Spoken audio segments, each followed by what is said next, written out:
शिवजी बजाला चढ़ाई के सखी।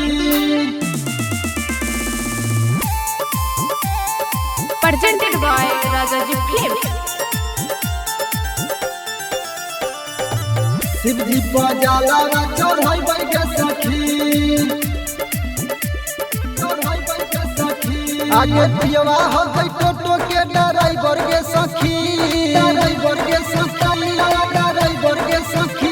आगे पियवा हो गई टोटो के ड्राइवर के सखी। हम सावन में जलावा चढ़ाई के सखी।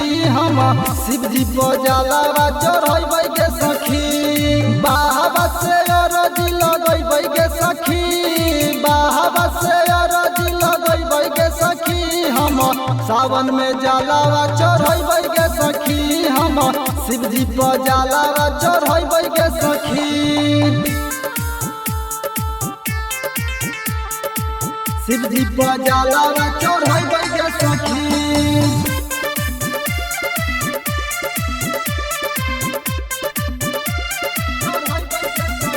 आगे सुल्तानगंज से जलवा उठैबै।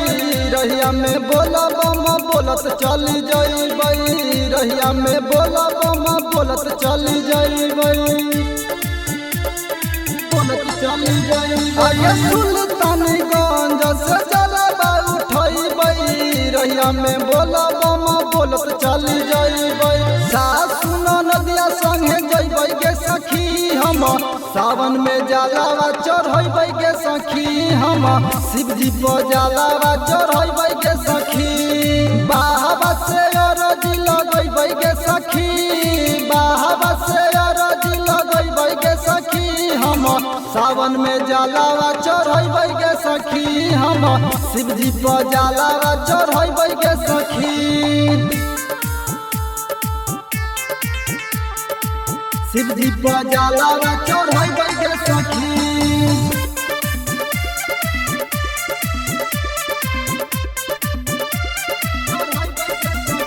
आगे चले सखी करली है बाबा दर्शना। तोरो के मिल जाई सुघर सजना। तोरो के मिल जाई सुघर सजना। सुघर सजना। आगे चले सखी करली है बाबा दर्शना। तोरो के मिल जाई सुघर सजना। मनोहर राजा साथे हम जइबै के सखी। हम सावन में जलावा चढ़ाई के सखी। हम शिवजी बजाला चढ़ाई के सखी। बाबा से अरजी लगई के सखी। बाबा से अरजी लगई के सखी।